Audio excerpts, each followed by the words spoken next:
Have you ever forged a dynasty only to have your own flesh and blood trample you for the throne? At a lavish gala honoring a multi-million-dollar triumph, my parents lifted their glasses and openly toasted to my non-existence. They sneered at the unseen outcast, blissfully ignorant that I possessed the sole master key to their entire realm. So I chose to detonate the illusion of their perfect reality. Mark my words, the cost of treason is ruinous. Hello, everyone. Before today's story begins, we'd like to share a quick message. YouTube recently removed our monetization, cutting off our income. If you enjoy this story, we humbly ask for just $1 to help pay our staff so they can make a living and keep creating for you. Thank you for saving us. Now let's begin the story. My name is Lucy Shaw. I am 30 years old and I am a systems architect. The air inside the most exclusive private club in Austin, Texas, was thick with the suffocating scent of expensive perfume and unearned arrogance. Crystal chandeliers hung from the vaulted ceilings, casting a fractured, brilliant light over the city's elite. Waiters in crisp white shirts glided effortlessly across the polished marble floors, balancing silver trays loaded with crystal champagne flutes and delicate hors d'oeuvres. It was a spectacular display of wealth, a massive celebration orchestrated by my family. Tonight, we were supposedly celebrating a monumental triumph. My younger sister Chloe was about to have her tech startup acquired for tens of millions of dollars. I sat completely alone. I had deliberately chosen the darkest, most secluded corner booth in the sprawling banquet hall. I am a creature of quiet logic and rigid structures. I prefer the steady, predictable hum of server rooms to the hollow, deafening chatter of high society. From my hidden vantage point, I watched the grand performance unfold with detached observation. My parents, Arthur and Beatrice Shaw, were entirely in their element. They moved through the glittering crowd like royalty, their faces stretched into permanent, radiant smiles. My mother wore a diamond necklace that caught the light with every condescending nod she gave to the waitstaff, while my father aggressively shook hands with venture capitalists. They clinked glasses with angel investors and relentlessly praised Chloe to anyone who would listen, elevating her to the status of a modern tech deity. And then there was Chloe. She was the undisputed star of the night, draped in a custom-tailored silk dress that clung to her perfectly in all the right places. She looked every inch the part of a visionary chief executive officer. She commanded the room, throwing her head back in melodic laughter, accepting the thunderous applause and the awestruck gazes of the city's wealthiest figures. She spoke confidently to a group of investors about digital disruption, market innovation, and the limitless future of technology. Yet I sat there swirling the ice water in my glass, carrying a heavy, unspoken truth in my chest. Chloe could not write a single line of code if her life depended on it. She did not even know the difference between a cloud server and a local hard drive. The entire foundation of her glorious empire was a complete fabrication, a hollow shell propped up entirely by my silent, uncredited labor. As the evening wore on, the ambient noise of clinking glasses and overlapping conversations reached a fever pitch. A string quartet played softly in the background, a delicate soundtrack to the aggressive networking happening all around. The energy in the room was electric, deeply intoxicated by the promise of immense wealth. Then the sharp, distinct sound of metal striking glass cut through the din. Clink, clink, clink. My father Arthur stood at the center of the grand stage. He held a silver spoon against his champagne flute, demanding the attention of the room. The string quartet abruptly stopped playing. The hundreds of guests turned their faces toward him, their conversations dying out in a wave of hushed anticipation. Arthur gripped the microphone tightly, his chest puffed out with overwhelming pride. He delivered a booming emotional speech about the Shaw family legacy, about the value of hard work, and about the brilliant, unparalleled mind of his youngest daughter. He spoke of imaginary sleepless nights and endless dedication, attributing all of those struggles to Chloe. The crowd hung on his every word. Then the atmosphere shifted violently. Arthur paused. His sweeping, joyful gaze stopped abruptly. His eyes found my dark corner. The warm, fatherly expression melted off his face in an instant, replaced by a cold, unmistakable glare of pure contempt. The spotlight seemed to shift, casting a harsh, unforgiving glow on my isolated table. He leaned into the microphone. His voice echoed through the massive speakers, crisp, amplified, and utterly devoid of warmth. "Looking at Chloe shine, sometimes we wish she was our only child," he declared, the cruel words hanging in the chilled air. "It is a shame to admit that an outstanding family has someone who only knows how to hide behind a computer screen." The entire ballroom went dead silent. It was the kind of heavy, oppressive silence that rings in your ears. The shock was palpable, freezing the breath in hundreds of lungs. For a long, agonizing moment, nobody knew how to react to such a naked, brutal display of parental rejection. Then the quiet was broken. From the tables occupied by my extended family, a few mocking giggles erupted. The snickers spread quiet but razor-sharp, cutting through the tension. I looked at the stage. Chloe was looking right at me. She did not look sympathetic. She did not look shocked. Instead, a slow, triumphant smirk spread across her flawless face. She was thoroughly relishing my public execution. I did not cry. My heart did not race. I felt no urge to scream, to throw my glass, or to defend myself.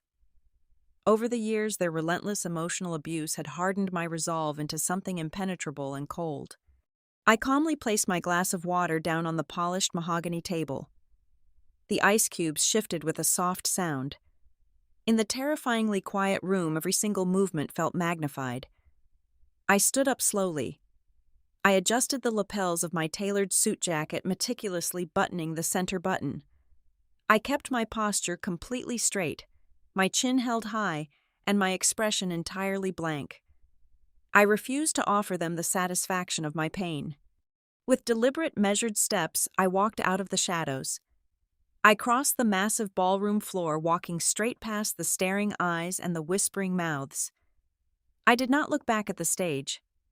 I pushed open the heavy oak doors of the club and stepped out into the cool Texas night, leaving behind the suffocating room and the family that had completely and utterly ruined their final chance with me. Growing up in the Shaw household felt like living in a theater where I was permanently assigned to work backstage. From the moment Chloe could walk, she was the undisputed center of our family universe. She possessed an effortless, radiant beauty and a silver tongue that could charm anyone into giving her exactly what she wanted. My parents treated her every minor achievement as a historic milestone. In stark contrast, I was the quiet shadow occupying the adjacent room. While Chloe was enrolled in expensive pageants, speech classes, and elite social clubs, I spent my childhood dismantling old radios and writing basic computer programs on a secondhand monitor. Whenever I brought home a prestigious state science award or a mathematics trophy, my mother would offer a brief dismissive nod before shoving the glass plaque into a dark, forgotten cardboard box in the hallway closet. My victories were considered unmarketable, invisible, and therefore entirely useless to them. That dynamic never changed. It merely evolved and hardened over the years. Today, I am a senior security expert at AegisNet Solutions, a top-tier cybersecurity firm handling sensitive data for global financial institutions. In the underground technical community, my aliases command deep respect. I hunt down zero-day vulnerabilities that could paralyze multinational corporations. I build complex digital fortresses to keep malicious actors at bay. Yet in the real world, I maintain a deliberate invisibility. I prefer the clean, undeniable honesty of binary code over the exhausting fake performance of social validation. This invisible expertise is exactly what breathed life into Chloe's supposed empire. The revolutionary application known as Velocity Sync, the very platform that transformed my sister into a tech darling overnight, is entirely my creation. I built it 100% from scratch. While Chloe was busy attending high-profile networking brunches, drinking expensive lattes, and curating her digital aesthetic on social media, I was locked in my cramped apartment, surviving on black coffee and sheer willpower. I spent hundreds of grueling sleepless nights engineering the complex source code. I designed the entire server infrastructure, optimizing the back-end database to handle millions of simultaneous user transactions without a single millisecond of lag. Velocity Sync was not just an app, it was my masterpiece born from my intellect, my bleeding eyes, and my calloused hands.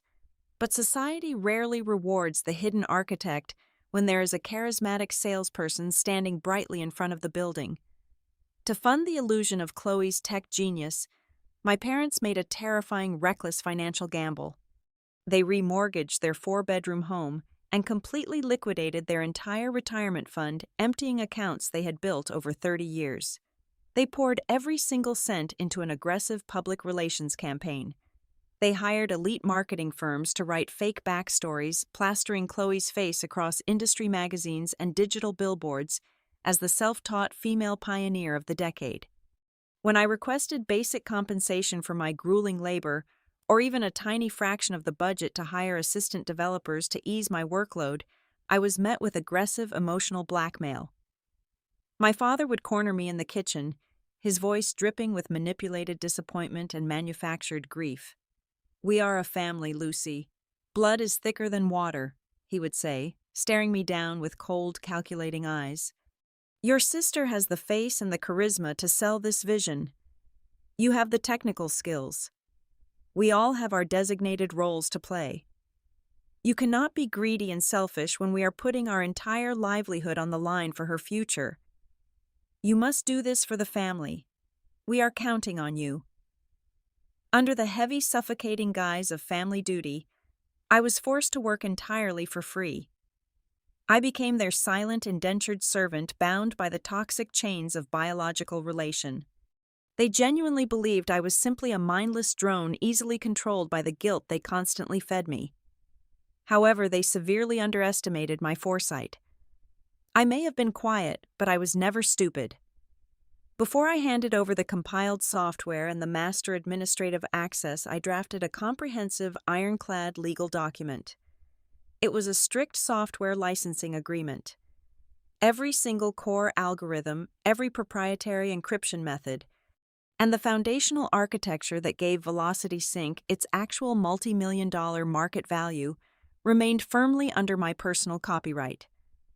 I granted Chloe's newly formed corporate entity a non-exclusive right to utilize the technology for public operations, but the true ownership of the intellectual property never left my hands.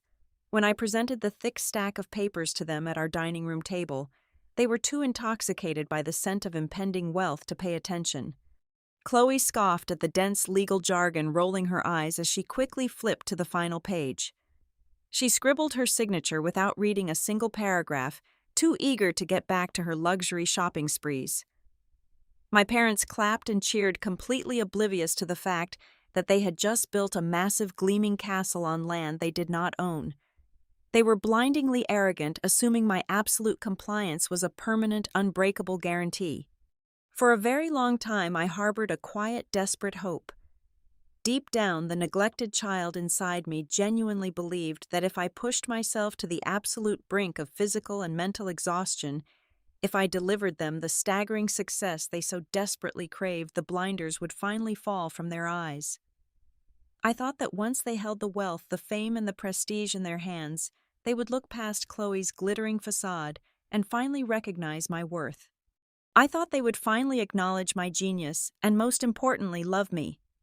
Instead, their sudden ascent to the upper class only magnified their cruelty and exposed their true nature.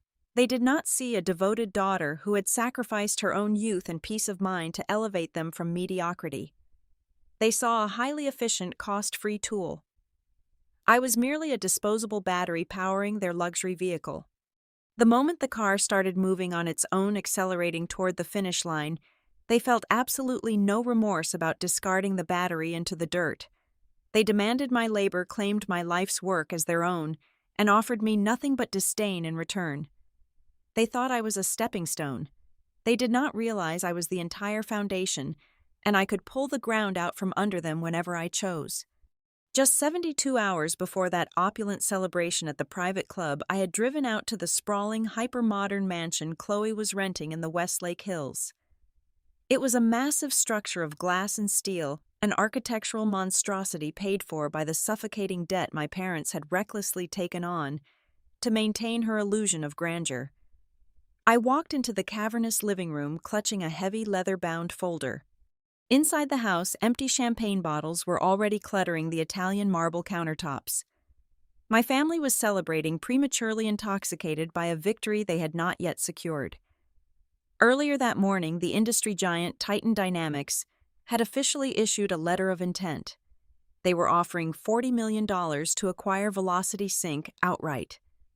I stood in the center of the sunken living room, refusing their offer to sit on the plush velvet couches.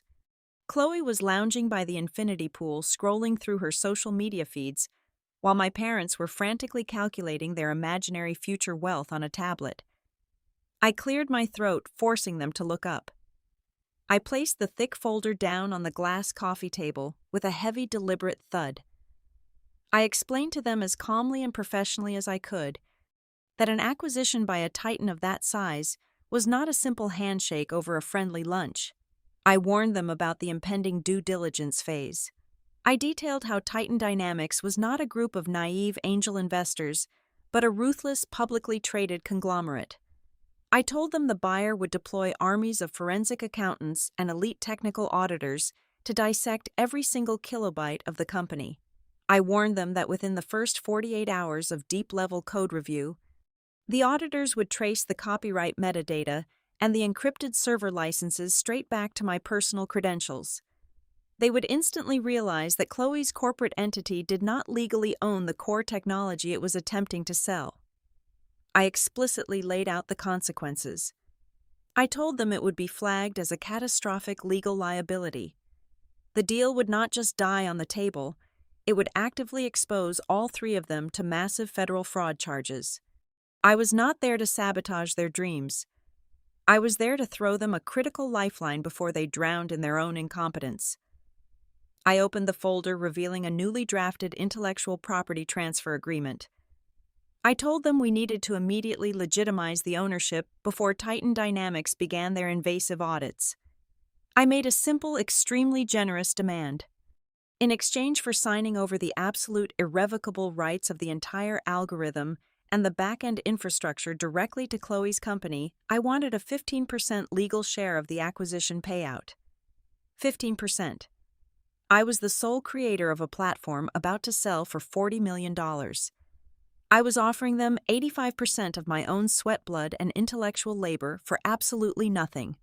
I was willing to surrender my entire life's work for a mere fraction of its actual worth just to protect them from legal ruin and ensure they finally achieved the financial security they craved.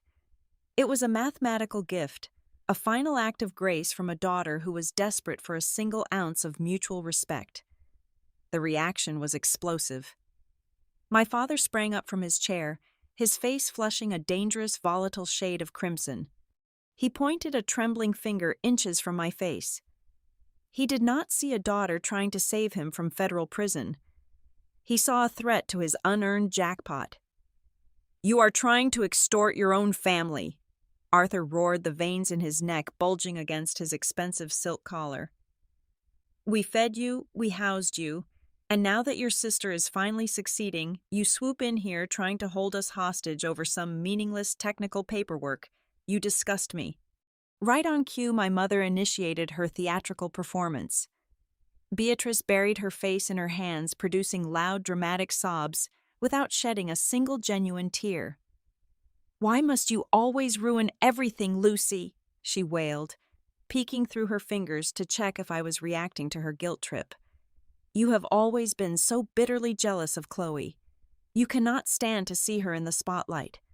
You are deliberately trying to destroy the only good thing that has ever happened to this family, just because you are miserable and alone."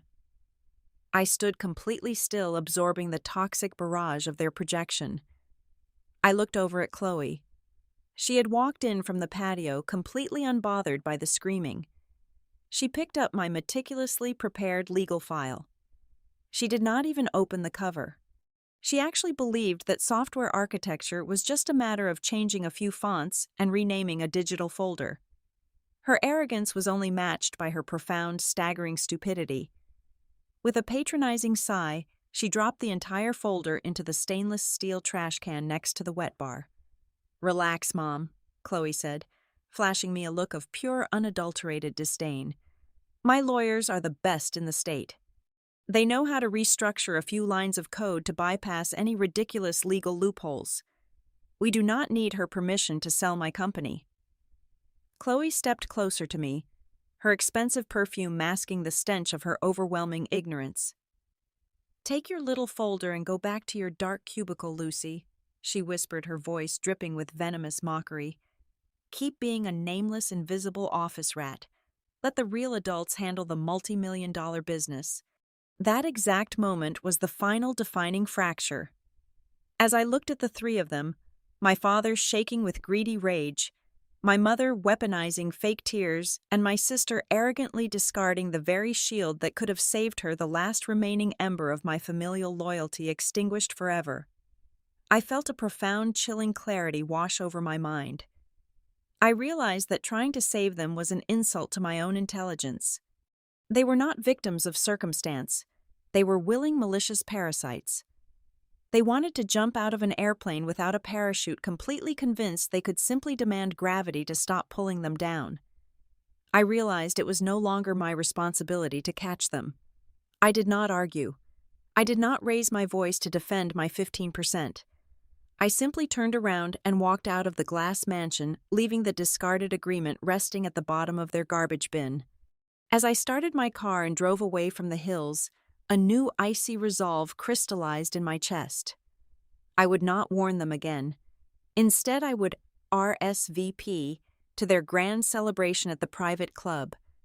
I would put on a tailored suit. I would sit in the darkest corner of the room. I decided right then and there that I would attend the party for one reason and one reason only.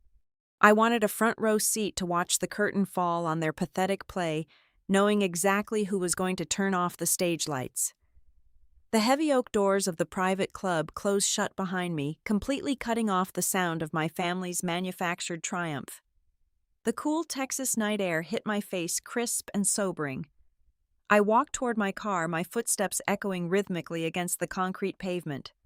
Most people, after being publicly humiliated and disowned by their own flesh and blood in front of hundreds of people, would have driven home, collapsed onto their bed, and cried until their eyes were swollen shut. I did not shed a single tear. My heart rate was perfectly steady. My mind was sharper than it had ever been. I got into my vehicle, but I did not head toward my apartment. Instead, I merged onto the deserted highway and drove straight toward the heavily fortified downtown headquarters of AegisNet Solutions. It was past midnight when I swiped my top-tier security badge at the employee entrance. I cleared the biometric retinal scanner and the dual-factor authentication gates, making my way into my private soundproof corner office. The room was bathed in the sterile, calming blue glow of multiple ultra-wide monitors. The deep, continuous hum of the massive server farms located 3 floors below vibrated gently through the soles of my shoes. This was my true domain.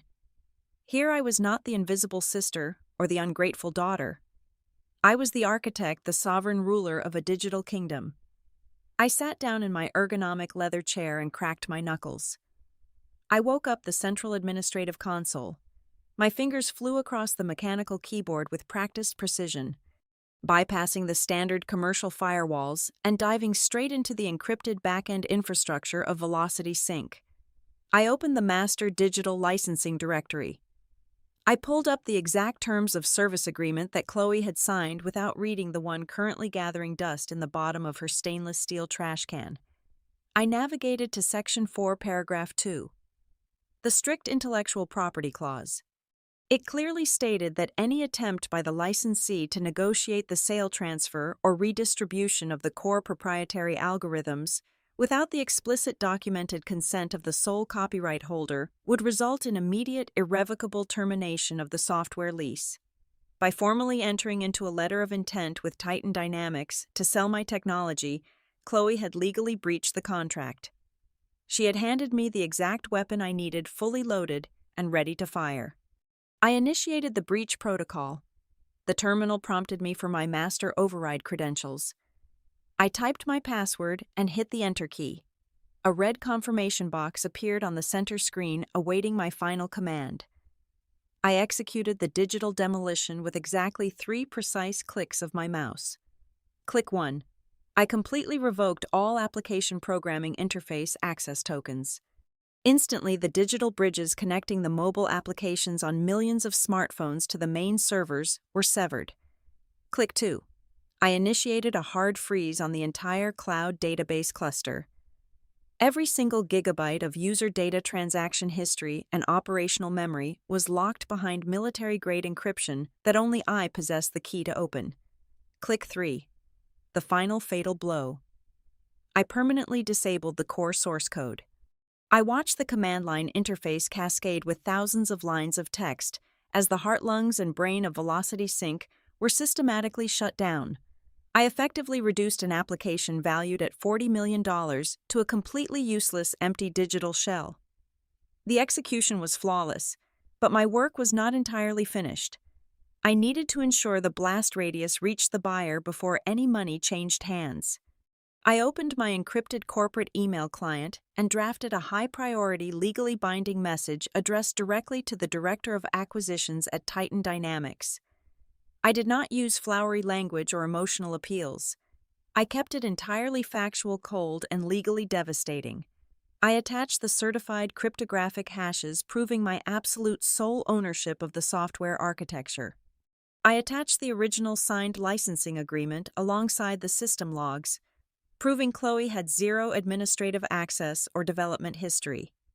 I concluded the email by formally informing the director that the company they were currently attempting to purchase was a fraudulent shell, and that the core intellectual property was definitively not for sale under the current terms. I hit send, guaranteeing the immediate and violent death of the $40 million acquisition. I leaned back in my chair and let out a long, slow breath. I reached into my pocket, pulled out my smartphone, and forcefully popped open the side tray. I pulled out the tiny plastic SIM card, the only tether connecting me to my family's frantic phone calls and desperate text messages. I snapped the small chip completely in half between my fingers and tossed the pieces into the wastebasket under my desk. From the small mahogany cabinet in the corner of my office, I pulled out a heavy crystal glass and a bottle of top-shelf aged Kentucky bourbon. I poured myself a generous measure, the amber liquid splashing smoothly against the glass. I walked back to my desk and stood silently in front of the massive global traffic monitor displaying the live analytics of Velocity Sync. Just 30 minutes ago, the screen was a vibrant sea of green spikes indicating hundreds of thousands of active, concurrent users funneling data through the system. Now I simply stood there sipping the warm, complex bourbon and watched the green lines plummet. I watched the system crash in real time. I watched the live traffic metric drop rapidly from the hundreds of thousands down to the tens of thousands, then down to the hundreds until it finally flatlined. 0. A perfect, absolute, completely dead 0. The empire was gone. I finished my drink, turned off the monitors, and left the building in total silence. I drove back to my apartment, crawled under my heavy down comforter, and closed my eyes. That night, unburdened by guilt and completely free from the toxic weight of my bloodline, I slept the deepest, most peaceful, and uninterrupted sleep of my entire 30-year life. When the sun rose over the city of Austin the following morning, it illuminated a tech ecosystem that was descending into absolute, unprecedented chaos. While I was brewing a fresh pot of dark roast coffee in my new, undisclosed location, the digital infrastructure of Velocity Sync was experiencing a catastrophic system-wide failure across the entire United States. Millions of active users who relied on the platform woke up to dead screens. The mobile application crashed immediately upon opening. The web portals displayed nothing but stark white pages with bold black text reading Error 500 Internal Server Failure. The intricate network of data routing which I had spent months meticulously optimizing was completely frozen. Inside the sprawling rented mansion in the Westlake Hills, Chloe was violently jolted awake just before 9 o'clock in the morning. She was still severely hungover from the lavish celebration the night before, her head throbbing from consuming too much expensive vintage champagne. Her designer smartphone was vibrating off the bedside table, overheating from the sheer volume of incoming notifications. She had over 300 missed calls and thousands of frantic messages. The venture capitalists who had blindly backed her were demanding answers. The outsourced maintenance engineers, a cheap team my parents had hired to handle basic customer support, were in a state of sheer panic. Chloe finally answered a call from the lead engineer. Through the speaker, the man was screaming over the chaotic background noise of his own frantic office. He told her the central application programming interface was completely severed and the core repository was locked behind an encryption wall they had never seen before. He begged her to immediately provide the master cryptographic key to reboot the servers. Chloe, sitting in her silk pajamas, completely panicked. Because she lacked even the most fundamental understanding of computer science, she responded with the only things she knew. She regurgitated empty corporate buzzwords. "Just synergize the back end," Chloe shrieked into the phone, her voice cracking with mounting hysteria. "Reroute the cloud bandwidth and reboot the mainframe. Do your jobs." The engineer on the other end of the line fell silent for a brief second before realizing the horrifying truth. The supposed genius architect of Velocity Sync did not know the difference between a router and a database. He cursed at her loudly and immediately hung up, realizing the entire company was a sinking ship captained by a complete fraud. Simultaneously, the legal bomb I had planted the night before detonated inside the sleek corporate headquarters of Titan Dynamics. The director of acquisitions arrived at his desk, opened his encrypted inbox, and read my email. He reviewed the cryptographic hashes, the unedited server logs, and the original intellectual property contract. He did not hesitate. He did not call Chloe to ask for her side of the story. Men at his level do not tolerate being played for fools. By 10 o'clock in the morning, the $40 million acquisition was officially pronounced dead. Titan Dynamics completely withdrew their letter of intent. But they did not stop there. Their aggressive legal department immediately drafted a massive, paralyzing lawsuit against Chloe and her corporate entity. They cited severe commercial fraud, gross misrepresentation of assets, and bad faith negotiation. The golden ticket that my family had staked their entire existence on was ripped to shreds and set on fire. When the news of the canceled acquisition and the impending lawsuit reached my parents, the reality of their situation finally crushed them. The delusion evaporated. Arthur and Beatrice Shaw suddenly realized that the invisible, discarded daughter they had publicly humiliated just 12 hours prior was the only person on the planet who could save them from total annihilation. They frantically dialed my phone number over and over again, only to be met with an automated voice stating the number was no longer in service. Panic turned into manic desperation. My father threw on a coat, dragged my mother into his leased luxury sedan, and they sped recklessly across the city toward my apartment complex. They ran up the stairs and began pounding furiously on my front door. They screamed my name, begging me to open up, promising that we could talk about the 15% equity I had asked for. They offered empty apologies, crying out that we were family and that they needed my help. They pounded on the wood until their knuckles bruised, but nobody answered. Finally, a neighbor opened his door and stared at them with profound annoyance. He informed my frantic parents that I had paid the penalty to break my lease, hired a moving company, and completely vacated the premises 24 hours ago. He told them the apartment was completely empty. I was a ghost. By the afternoon, the local tech blogs and digital business journals in Austin caught wind of the spectacular meltdown. Journalists love a meteoric rise, but they absolutely feed on a catastrophic fall. The headlines were brutal and relentless. They read, "The Fake Architect and Visionary, or Fraud, How Velocity Sync Collapsed in One Night." The investigative reporters dug into the public records and quickly discovered that Chloe had zero background in software development. The pristine, highly curated image of the brilliant female chief executive officer shattered into a million irreparable pieces. Chloe became a walking punchline in the tech industry, completely radioactive and permanently unemployable. The social humiliation was swift, but the financial destruction was terminal. My parents had built a towering castle made entirely of dry sand, and the tide had just rolled in. To fund Chloe's lavish lifestyle, the high-end public relations firms, the private club memberships, and the rented Westlake mansion, my parents had leveraged every single asset they owned to the absolute maximum limit. They had taken out massive second mortgages on their home. They had maxed out dozens of high-interest credit cards. They had borrowed hundreds of thousands of dollars from private lenders, banking entirely on the $40 million payout that was now completely gone. Without the acquisition money, and with the platform generating zero revenue due to the permanent system crash, they had absolutely no way to service their astronomical debt. The banks do not care about family drama, and they certainly do not care about blood ties. They only care about math. Within just 3 short weeks, the aggressive collection agencies began calling constantly. The luxury vehicles were unceremoniously repossessed from the driveway in the middle of the night. The bank issued a formal notice of foreclosure on their family home. Everything they had sacrificed their dignity and their eldest daughter to achieve was systematically stripped away, leaving them with nothing but crushing debt and the bitter ashes of their own greed.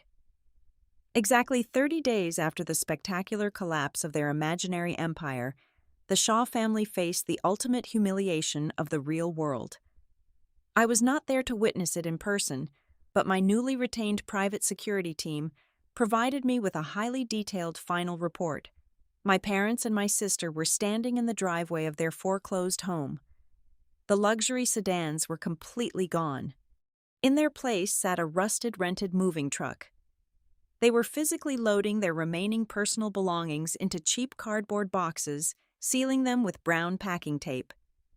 The radiant, arrogant smiles they had worn at the private club were entirely erased, replaced by deep, hollow exhaustion.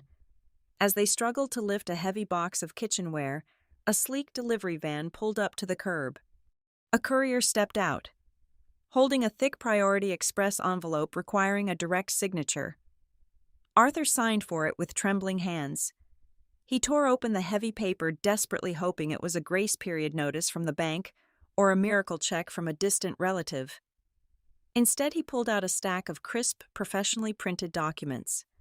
The top page was a perfectly reproduced copy of a global press release that had been published in every major financial newspaper that very morning. The plot twist was something their greedy minds could never have comprehended. Titan Dynamics, a ruthless and highly intelligent conglomerate, did not simply walk away from a revolutionary algorithm just because the initial seller was a fraud. They recognized immediately that the true unprecedented value of the software resided entirely within the brain of the silent architect. The very same afternoon that they officially canceled the acquisition with Chloe, their director of acquisitions had secretly contacted my secure email server. We met in a private dining room at a high-end steakhouse downtown.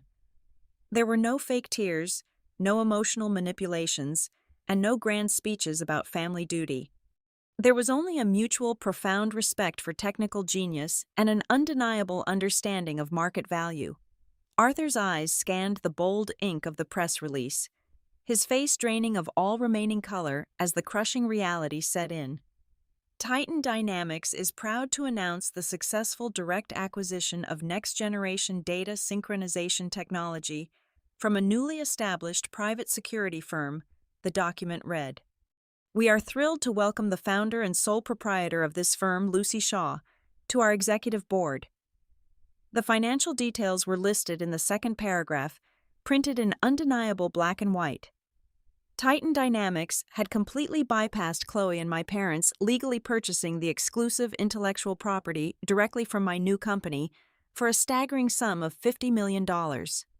But the press release delivered one final devastating blow. The bottom of the page proudly announced my new corporate role. I had been officially appointed as the Chief Innovation Officer of the newly constructed Titan Dynamics division in Austin. It was the exact prestigious executive title that Chloe had spent months arrogantly bragging to her wealthy friends that she would hold. I had not just taken back my technology, I had legally and rightfully claimed the absolute peak of the mountain she tried to steal. When the sheer magnitude of their loss finally registered, they went completely feral. Chloe and my parents immediately tried to weaponize the media. They contacted local news stations and tabloid bloggers desperately trying to play the victim. They wanted to spin a fabricated story about a cruel, heartless older sister who ruthlessly stole her younger sibling's fortune and threw her own parents out onto the street. They wanted to cry for public pity. They never even made it to a single television studio. Before they could schedule their first interview, my newly assembled team of elite corporate attorneys descended upon them with the full terrifying weight of the law. My lawyers served them with ironclad cease and desist orders and strictly enforced non-disclosure agreements. Because my family had previously committed documented commercial fraud during their negotiations with Titan Dynamics, my legal team held enough evidence to send them all to federal prison. The terms were brutally simple. If they ever uttered my name, the name of my company, or discussed the technology to the press, the legal shield would drop, and they would face astronomical financial penalties and immediate criminal prosecution. They were permanently silenced by their own criminal incompetence. Now I stand on the expansive glass balcony of my brand new penthouse suite, located at the very top of a gleaming high-rise in the absolute center of downtown Austin. The morning sun warms my face as I look down at the bustling city below. I take a slow, satisfying sip of freshly brewed black coffee. The air up here is crisp, clean, and completely devoid of their toxic presence. I have permanently surgically removed the malignant tumors disguised as my family. I realize now that the greatest, most absolute power in the world is not a loud, screaming, chaotic revenge. True power is living a brilliantly successful, incredibly wealthy life ascending so high into the sky that the people who once despised you no longer have the basic clearance to even stand in your shadow. Thank you so much for listening to today's story. We hope you enjoyed it. As an ad-free channel, your support is what keeps us alive. Please support Vivian Revenge Stories with just $1 via the QR code on the screen, or click the link in the description box or pinned comment. Also, we'd love to connect with you. Please leave a comment telling us which city or state you're listening from. Thank you for standing with us, and see you in the next stories.